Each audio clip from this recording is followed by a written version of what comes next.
Okay, thank you, Shane, for that very kind introduction, and good evening, everybody. Sorry to interrupt your drinks. Until about a minute ago, I was like you, enjoying my drink there, and I thought maybe they forgot I have to give a talk, but here I am. Anyway, as I say, the more you drink, the better I become, the funnier I become, so please keep going. And since you mentioned, Shane, the comment that Bob Hogan made to you, a while ago, I will share with this audience what he told me the first time he actually saw my assessment results, which was way before he considered me for my current role. He said, you have the profile of a delinquent or an entrepreneur. Do you want to come and work for us? So I think there are not many organizations that would appoint me, so I guess I'm lucky I found the right one. So I'm going to talk about talent signals today, and the very simple way to understand what I mean by this concept is we all try to work out whether somebody is talented or not, and we use different clues or different signals, different indicators to make up our mind about it. So it is true that we think of our tools as at the interface between science and practice. Many of the things that I will mention today are much more experimental, at a very early exploratory, almost pilot-like stage, and they haven't really quite met the science or the standards that we expect for well-developed tools. I'm going to share with you some of the developments in this area over the past 5 or 10 years and what we might expect for the future. So it's about 25 years since McKinsey first introduced the notion of a war for talent, not on talent, but for talent, although many organizations clearly are waging a war on talent, repelling and annihilating their employees. The original idea of this concept, underlying this concept of the war for talent, was that human capital had become a very important and essential component of organizational effectiveness, so much like you can talk about the idea of an organization's products or the effectiveness of their services, tools, or even the value of certain commodities. Human capital or talent had become a key essential commodity. And therefore, organizations should be encouraged to do whatever they can to attract and develop their talent. And this is a concept that was initially applied to top leadership, but has since cascaded down to the whole workforce, I would say.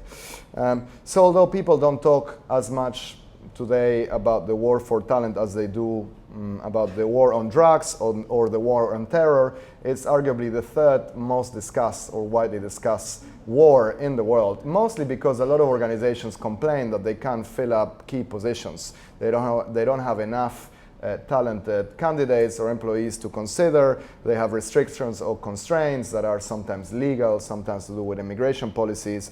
And they also complain that universities are really not catering to them because they're not teaching students anything valuable. They're just learning them to obey, write essays, sit exams, but nothing. So people think about the talent war from different perspectives, and I think depending on who you are and what you do, you will be a different player or a different individual in this war. We think of ourselves as the arms manufacturers in the war for talent. So we create tools that in the right hands can help organizations win the war for talent. And you can think of CEOs, HR directors, and HR practitioners as the generals and soldiers in this war for talent. And then consultants, coaches, psychological consultancies like PwC would be the hitmen or the mercenaries in this war for talent. They take our tools and try to sell them or apply them in an effective way. But what do we really mean by talent? From an economics point of view or almost statistical point of view, it's actually quite easy to define talent.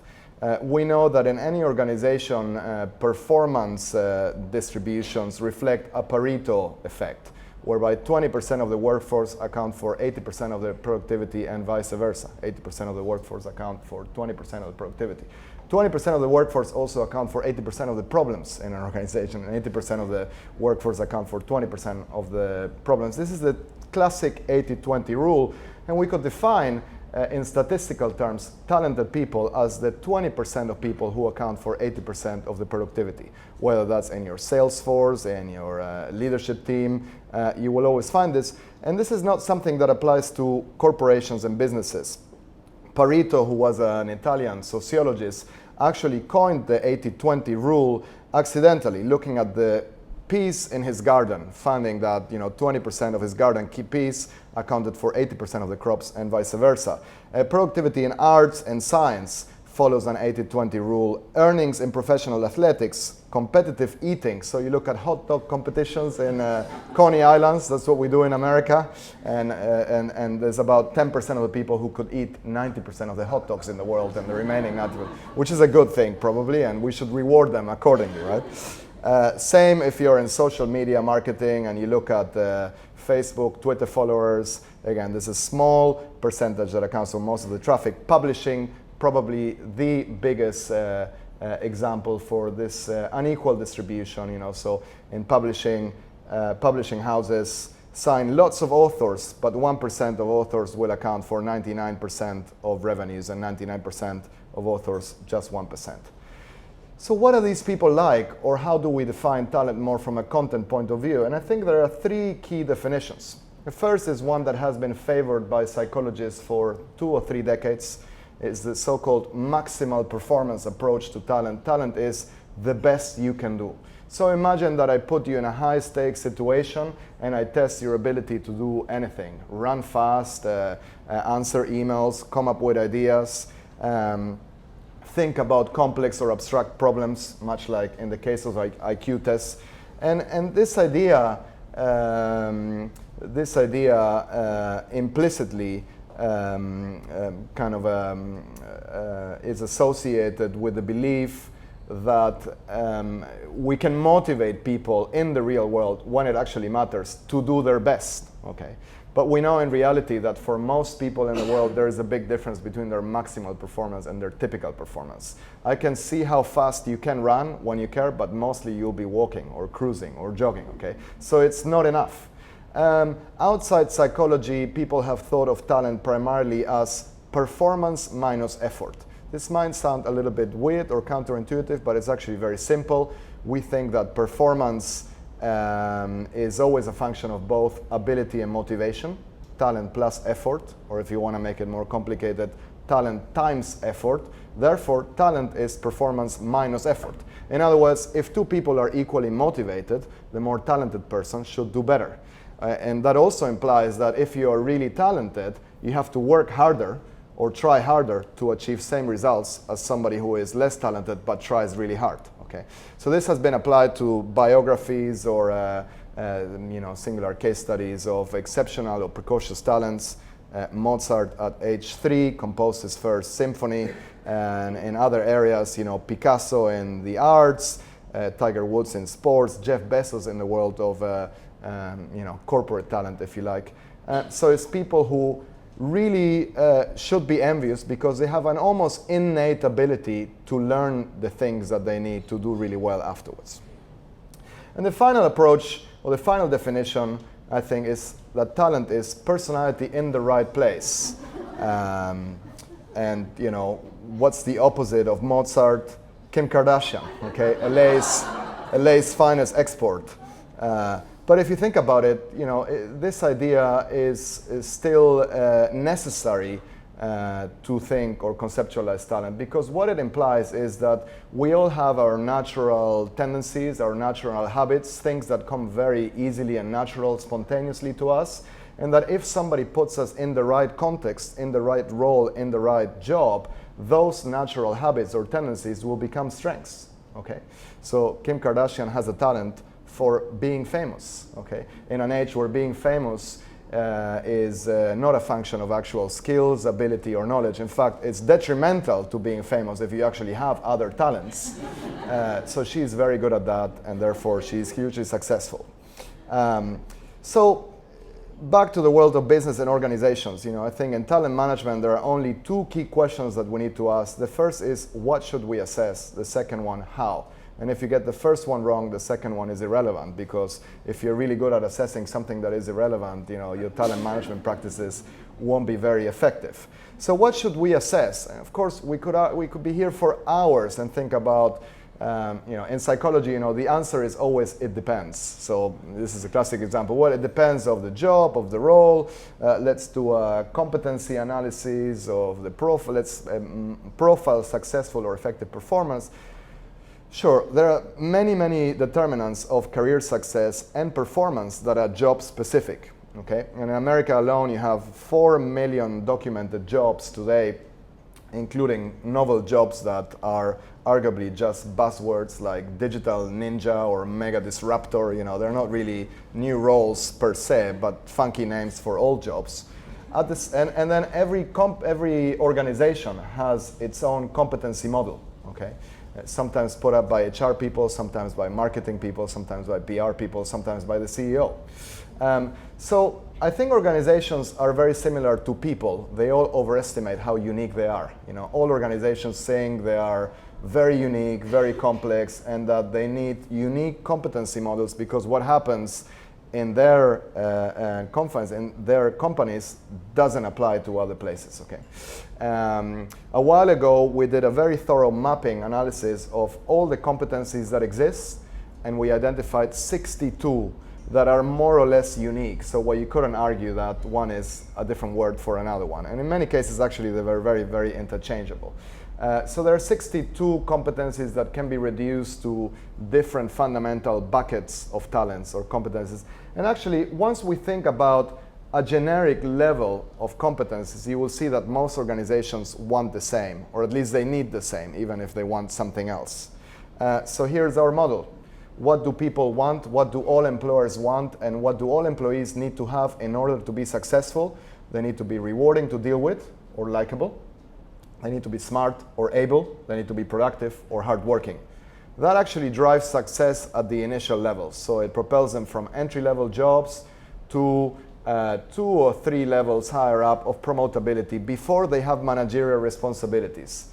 Then it's not enough whether they are good individual contributors or good at executing their jobs. You also want them to be leader-like, able to build and maintain high-performing teams, or, and sometimes entrepreneurial, able to spot opportunities, contribute to growth, contribute to innovation.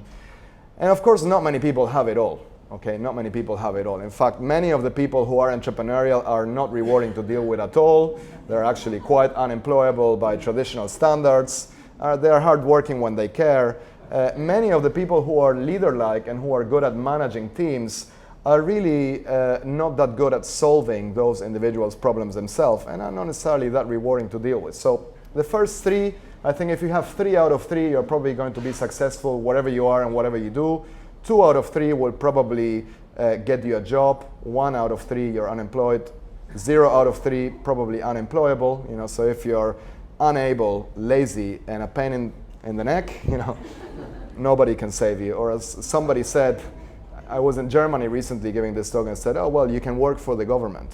Which, remember, it was a German who said it, it's not me. Don't shoot the messenger if you do work for the government.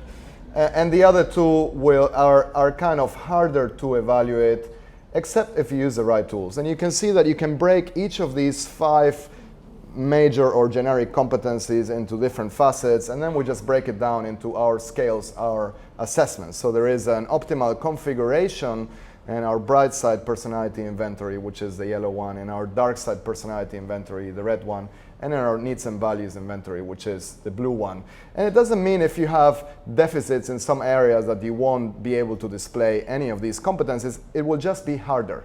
You'll need to be coached more to inhibit your natural tendencies and sometimes to go against your very nature. So that's the what should we assess question. Now, the second question is how. And I'm going to spend most of the rest of this talk talking about the how.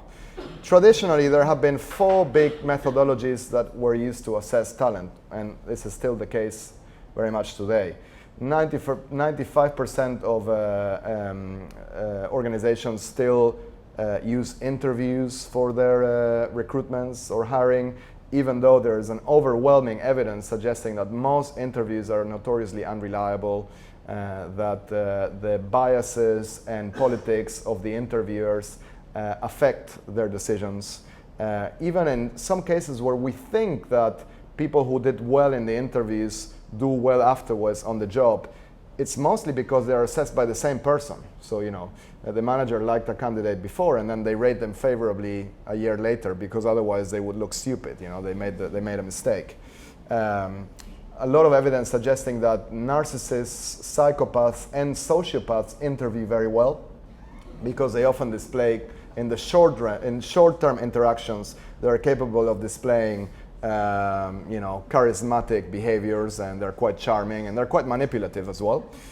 References, which are mostly pointless and used only as a kind of exclusion criteria or as a check, compliance criteria. And then psychological tests like IQ tests or ability tests. And you can see that they differ in how accurate they are. That would be the predictive validity box. How valid they seem to the recruiter or to the HR practitioner, and you can see that that doesn't correlate that highly with their actual predictive validity, and then how much candidates like them. And this final box is important because it has driven a lot of the innovations that have been happening in the past 5 years in the talent acquisition space. There are lots of new startups and lots of new enterprises or organizations that are trying to develop or come up with tools that have a better candidate experience or that are more enjoyable, and that in some cases don't require anything at all from the candidate. Okay? So imagine if these tools really work, I could maybe access a data archive somewhere, a data repository somewhere, and have information on each and one of you now. Okay? Which I don't, and as much as I'm a psychologist, I can't tell, by looking at you, if you're a high potential or not. So let's talk about some of the innovations that have happened in this space now, and let me give you a little bit of context. And of course, the context is the so-called, and I hate to use cliche terms, but the digital revolution. Okay, it's the term on the overarching climate. This is important because it shows us what level of penetration technology has had on people's behaviors. Okay, so as psychologists, we care about how technology affects people's behaviors. Firstly, there are now more iPhones being sold per day than people being born. And this gap keeps widening. So iPhone sales continue to go up, especially because the Chinese have started to buy iPhones very recently, and they'll continue to do so, although who knows what's going to happen now with the economy cooling down. And human births, fertility rates in most of the industrialized world keep going down. Okay, so the gap keeps on widening. You could even argue that there is a causal link. People are spending so much time on their smartphones that they don't have time to reproduce. Other interesting bits of trivia or factoids: 70% of people reach to their phones when they wake up before they reach to their husband or wife, boyfriend or girlfriend. In fact, you might not know where your husband or wife is, but you surely know where your smartphone is, and that's okay. It's better than the other way around. Most of us take our phones to the toilet, mostly to text, especially if you want to get away from a meeting. According to Arianna Huffington, she said this, it was a very interesting fact on CNN earlier this year, 20% of people now text while having sex, okay? Which is a different meaning of the word sexting, which is normally used for sending images on Snapchat to somebody, images that will auto-delete itself later on. So this is literally broadcast, oh my God, oh my God, oh my God. So as a consequence of that, every minute, a lot of new data is being gathered online. Okay, so IBM estimated that 90% of all the data ever collected, ever produced, has been produced in the last 2 years. Apparently 80% of all the pictures ever taken were taken in the last 12 months. Mostly are probably selfies, especially now with technological degenerations like the selfie stick. And so you could argue, well, this obviously produces a lot of noise, but at the same time, there might be some relevant signals here. Okay, what if we could mine these data and come up with a reliable or accurate estimate of somebody's potential, of somebody's fit for a role? Okay, so what are those tools, or what are those platforms, opportunities? What are those systems, those protocols? Okay, the simple ones actually still rely on human inference. Okay, So LinkedIn, which has 350 million active users, or so they claim, and apparently 2/3 of these users are passive job seekers, okay? So people who are not actively looking for jobs, but hoping for a better offer or opportunity. It's really little more than a virtual version of the resume and the CV, okay? And their attempt to systematize and kind of agilize the endorsement system has not been very good. If you use LinkedIn, you know that it's quite tedious. People endorse you, so you endorse them back. It's all about reciprocity, and everybody gets endorsed for things they never done in their life, and then you expect to lie back to others, okay? So mostly the same biases that apply, or the same flaws that apply to resumes and to references apply to the virtual version. And actually, certainly, because LinkedIn wants recruiters to make the call, because they're charging them $400 or $700 or $1,000 a year to access this data, they don't want to automatize the system, okay? But there is a lot of demand for algorithms or tools that can actually score potential and come up with a very raw metrics for somebody's capability or somebody's talent. You know, marketeers have had this for a while. Their social analytics, you know, quantify things such as social reach or virtual impact, etc. But what if we could do it for broader occupational categories? What if we could do it for management or leadership potential? Okay, so let me share with you some of the advancements that have occurred in the science, you know, the scientific or research or academic levels. First, some interesting studies connecting or linking Facebook likes with personality and ability attributes. Okay, so this is a series of studies done by my colleagues at Cambridge University. They tested 55,000 people on personality and IQ tests using validated tests, and then they asked for permission to access their Facebook activity. So it's very simple. What's the connection between liking some stuff on Facebook and how smart you are? Okay, in other words, what do people with high IQ scores like on Facebook? What do people with low IQ scores like on Facebook? And this output here is simplified, but it's based on US data, as you could have guessed. And it's a helpful reminder that sometimes, you know, sometimes the findings are quite intuitive. Okay, it's no surprise that if you like science on Facebook or Mozart, you are quite smart, you are quite intelligent, even if it's just because of the overlap or correlation between IQ and socioeconomic status. At the same time, whenever you use this sort of black box approach to data mining, you will identify quite meaningless and puzzling associations. Okay, in this study, the big surprise was actually the strongest signal for high IQ here was liking curly fries. Okay, if you're not familiar, they're fries that curl. And supposedly high IQ people like those. I mean, they don't just like eating them, they actually like them on Facebook. Okay, think about it, it's not the same. Okay, this study got a lot of media coverage.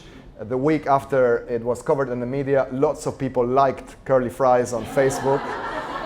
It didn't make them smarter, of course, but it's a very interesting phenomenon, because after that, you know, the machine learning algorithms can autocorrect. So if a lot of stupid people like curly fries, then it's no longer a signal for intelligence.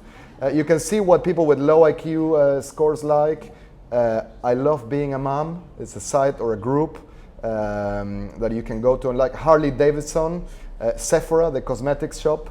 They did the same with a lot of personality traits as well. So here are their results for linking openness to experience, a trait that measures higher levels of artistic curiosity, intellectual interests, and political attitudes. So the higher you are in openness, the more liberal and left-wing you are, and the lower you are, the more conservative you are politically, and the less interested you are in culture and things like that. So you can see very clear patterns. People who are high in openness, they like, and Facebook is not a very intellectual environment, right? But they still like Oscar Wilde, Charles Bukowski, Sylvia Plath, Leonardo da Vinci, Bauhaus, Plato, and they listen to Leonard Cohen, or pretend to do so. Yeah? And people who are conservative, they like NASCAR, ESPN2, Not very good press here for Oklahoma State University, was liked for low open people. And I love this group, I Don't Read. There is actually a group on Facebook that says, I don't read, and it should be, and I'm proud of it. And people who read are, okay, this mines structured data. There's also been a lot of work, and these are published studies that I'm sharing with you, mining unstructured data or open data like text, okay? So there's a lot of text analytics algorithms that they follow the same, these studies follow the same process or methodology. You test people on scientifically valid personality assessments, and then you see whether people who score high on these traits or on these personality attributes tend to use some words more frequently, okay?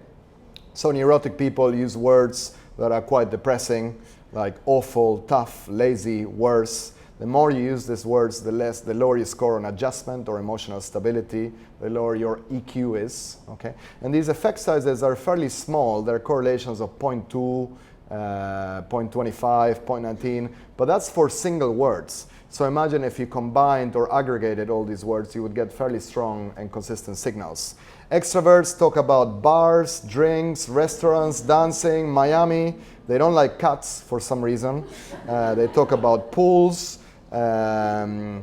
Open people, again, people who are creative and curious, they use words, fancy words like folk, humans, poetry, narrative is the most important word. And then agreeable people talk about things that are wonderful, together, visiting. They don't talk about porn. If you're disagreeable, you talk about porn and you swear, as evidenced by the negative signs there. And then conscientious people, their favorite word is completed, okay? So they are like OCD-like and they're happy when something is completed. So what are the applications to this? One of the obvious applications would be to mine email data. You can see here that it's interesting that even though we have all these apps and all these sites and social media tools or platforms, we're still bombarded by emails. The average manager in the US receives and sends 1,500 emails in a week. The average length per email is now 2 sentences. So obviously you could mine that data. There's a lot of text there. And although it would probably be, I don't know if it will be ethical, it will be a PR fiasco and impact negatively on the culture of the organization. Organizations are legally allowed to do that in most places. After all, it's work email, right? So you shouldn't be talking about other things. There are some tools that enable you to do this already. So IBM Watson, which is their artificial intelligence engine, enables you to copy and paste up to 2,000 words of any text, and then it produces, as you can see, the output scores on your personality and your values. Problem is, it's not very accurate. Okay, it's about 20 or 30% as accurate as a reliable or validated text, but artificial intelligence gets more accurate the more people use it. Okay, and in some cases, if you put in 3 or 4 different samples of somebody's text, you will see some similarities, and you will see that from a big picture approach that it's not completely inaccurate either. There are startups that have created tools. So here's one example, Crystal Knows, that enables you to profile people who email you, okay? And so you don't have to do anything. You just have to download the app. And then before you're about to send that email, it actually makes a recommendation. Hold on, don't do it. Robert is naturally skeptical and at times blunt. So keep emails, this email is too long. I've been using it, and when it matches the email to the right person, because often it's not, and if you have a normal, very common name, you will be confused by somebody else. Some of the recommendations are okay. Now, if you need that, you're probably in need of a coach as well, more than an algorithm. Other kind of weird applications, this hasn't been applied too much to the area of talent, but I don't know if you're familiar with the digital afterlife movement, which is growing steadily, believe it or not. So Facebook, Google, and Twitter have now applied some of these algorithms, so that you can keep your social media activity active or live after you die, okay? So why would you want to do this is the question. Actually, for the same narcissistic reasons or motives that somebody has created the opera house or somebody writes a sonnet. I mean, everybody has the need to transcend themselves. It used to be the case that you actually need to have some talent and some skills and leave something that creates a legacy. But now everybody can do this, and there can be a huge benefit for humanity if you keep tweeting after you die. You gotta love the tagline here: when your heart stops beating, you'll keep tweeting. Okay, I tried this system as well. So I guess I declared myself dead on Twitter, and then so I could see whether the pattern of tweets and retweets changed. And actually, it was pretty much the same. So it made me wonder why I spent time doing it myself, except you have to pay for this service. Other methodologies that are used more already in assessment and recruitment. So digital interviewing it has definitely gained a lot of traction in the past 2 or 3 years. We are now working and exploring various R&D projects with a company called HireVue. They're probably the biggest players in digital interviewing. They capture over 80 million data points from a 20-minute interview, and that includes both the content of what you say and how you say it, and then the movements or nonverbal communication, so your body language as well, in ways that are less holistic than what an interviewer would do. An interviewer would just say, okay, I feel good about this candidate, or they would fit, they would not, I like them, they make me feel good. Computer is obviously not biased, okay? So they try to match different signals or different behavioral indicators to performance outcomes. And in some cases, the projects we're doing with them is seeing to what degree any of these signals can be used to infer personality scores or ability scores or competencies, okay? So an obvious one would be people who talk a lot are more likely to be high on extroversion or sociability and the bold scale, okay? So they're more confident and cockier as well. So this is still work in progress, although the advantage that this area has is that because most interviews are so unreliable and so poorly executed, and this is a lot cheaper and easier to scale, they already have a lot of clients. Another area is gamification. Okay, so you will have heard of gamification of assessment, gamification of psychological tests. This isn't anything new. 7 or 8 years ago, Ryuichi Kawashima, who is the Japanese version of Dr. Phil, but probably a more decent person, I don't know, one would guess, gamified cognitive ability tests. Okay, so you might be familiar with the brain training movement.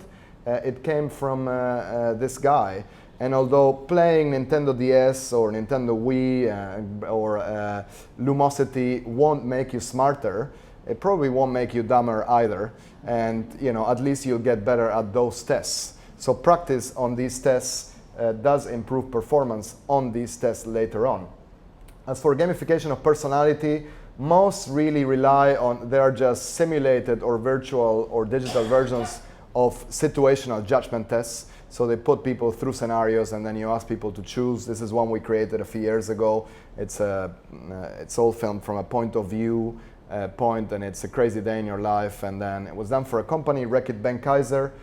They thought that they needed to have fewer applicants, but more psychopathic applicants that were kind of more reckless risk takers, less fluffy and lower on interpersonal sensitivity. So I said, okay, let's create a game where the ideal choice for us is counterintuitive, is the one that actually takes in less consideration of others, is more impulsive, is more blunt, more original. And we did actually collect data correlating their scores with traditional or scientifically validated tests. And you see that there is acceptable convergence validity. In some cases, you're predicting observer ratings, not incrementally, not over and above traditional tests. More common and cheaper examples of gamifications are personality assessments that include pictures. Okay, these are used very widely, not just by BuzzFeed, but also in marketing. And in some cases, they can have some validity. So this is a good item, good question to assess conscientiousness. What does your ideal morning look like? I can assure you there is a difference between the person who chooses, the guy lying in bed, or the one who does a to-do list or goes for a run. Okay, and in some cases, these tests or these methodologies have been applied not just to assessment but also to development. Another big area is internal big data. This is probably the biggest one. I think most big organizations today at least feel guilty if they're not trying to collect lots of data and mine employees' data, connecting their behaviors to individual or organizational outcomes. Okay? The advantage that this has is that, of course, with your own employees, you're allowed to do things that you're not allowed to do with the general public. And secondly, in some cases, there is a clear connection between data and ROI, okay? Although most organizations are still focused on individual data linked with individual data. They haven't done they haven't bridged the individual to team or individual to organization level of analysis. Another growing field is networking analysis, mapping your networks in the organization so you can see who people go to if they need something done, who are the central or influential figures in your organization, and there's often very little overlap between those individuals and their formal roles, okay? So it's often people who don't have an informal, formal role that end up displaying or executing that role. And this has been used a lot in marketing and behavioral economics. So the nudge approach to influencing people and getting people to change habits by targeting a few critical individuals uses network analysis. Sandy Pentland at MIT has written a very good book on this subject. And then finally, we also need to think about what's happening not at the level of profiling individuals, but profiling organizations, profiling teams. I think the most effective and successful company at this and tool or platform is clearly Glassdoor. The TripAdvisor of organizations. Is becoming increasingly like a TripAdvisor of CEOs and will be a TripAdvisor of managers or leaders. So you crowdsource a reputations and a manager's organization by asking people, so it's a kind of bottom-up feedback. And the more people use it, the more accurate it will become. It's also a very nice example of how most innovations are at the interface between marketing and HR. Okay, so obviously marketeers and PR departments of companies look at Glassdoor ratings to see how desirable their organizations are, and then if they're not very good, they have to talk to HR to solve a problem. Okay, likewise, HR departments can go to Glassdoor to see how their senior leaders are performing. Okay, and at some point this might replace engagement or climate service. Okay, so I spent a few final minutes talking about the future, okay? And so, I think the first thing to remember is that half of the world today is still offline, okay? So we think that we're living in a hyper-connected world. That's only true in the industrialized and most of the developing world, but there's still a lot to go.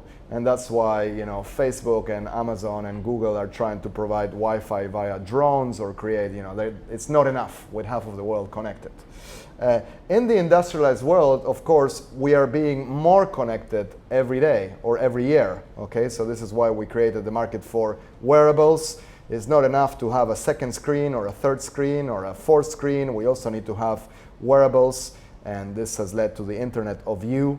And although many of these devices like the Apple Watch and Google Glasses probably won't do very well, it's true that with each of these new devices, we have more and more apps that are tracking what we do, where we are, why we do it, and so forth. So there'll be more data being generated.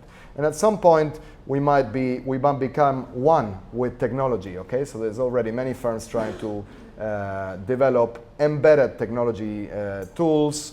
If you're familiar with the work of the futurist Raymond Kurzweil, you will know about singularity theory.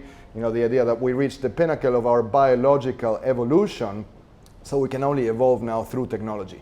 Okay, and this might sound apocalyptic and like a science fiction scenario, but we're already heavily reliant and dependent on technology. Okay, which is why when you're you can't have a conversation in the pub with somebody without taking out your phone and googling something or without retrieving. Most of our knowledge is now has been outsourced and it's sitting on the cloud, mostly on Amazon.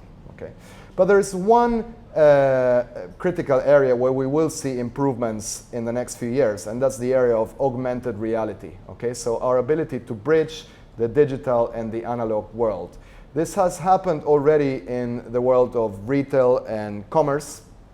In most rich countries or cities, most shops and restaurants and cafes have been datified already, okay, which is why you don't need to make any spontaneous decisions in your life ever again. You can read reviews and maybe lower your probability of risk. And the same will at some point apply not just to shops, not just to restaurants, hotels, but also to people. Okay, it's just a small step. This is what it might look like if you're walking around Fifth Avenue with wearables and people don't use all their privacy settings in their Facebook, Twitter accounts, and you might be chatting to somebody and simultaneously seeing what the world around you looks like, merging their digital footprint with their offline presence. The field where this has happened already, and the field that is way ahead not just of HR and marketing, is online dating, which has become mobile dating and actually virtual dating now. So there's lots of apps for wearables that enable you to access somebody's past dating history or reputation. You can go on a first date with somebody and talk to them and figure out whether you like them, whether you find them attractive, but also see past reviews of people who have dated them. And even access things. Well, you've heard about the recent hacking scandal of a very famous dating site that promotes or facilitates extramarital affairs. So it might be that you don't even need a wearable to do it. You can just go online and do it. Which is why the market for reputation management is booming. There are lots and lots of startups and companies that look after your digital reputation. Nothing new to marketeers, but it's becoming, it's a sort of a novelty in the world of talent and HR. So companies like Reputation.com for a fee will alert you if somebody says something bad about you, which you can do anyway with Google. For a higher fee, they will remove that post, and for an even higher fee, they will say nice things about you. And this is a reminder that even if we perfected these systems and these signals become stronger, you can always game them and cheat them. You can always. This is a very well-known evolutionary rule. As humans, the more we develop our abilities or skills to showcase talent to others and showcase competence, the more we can develop skills and strategies to deceive others too. Okay, so you can't have one without the other. Okay, so what are in conclusion or in sum, I think, is now unprecedented demand for personality profiling, actually not just in the world of HR and talent, also in marketing, media, dating. I just finished reading a great book called Love in the Age of Algorithms. It's a great book of the history of online dating, which shows you that actually most of the successful dating sites were set up by data quants, geeks who couldn't get laid in school, and now they can, okay? Talent identification, I think as an industry, will not just be business to business, it would also be consumer to business and consumer to consumer, okay? Or P2P, as it's fashionable to say now, people to people, person to person. This is visible already in most areas or most startups of the sharing economy. So Uber is a good example, and it's even forcing lawyers to be more precise and creative about the regulations.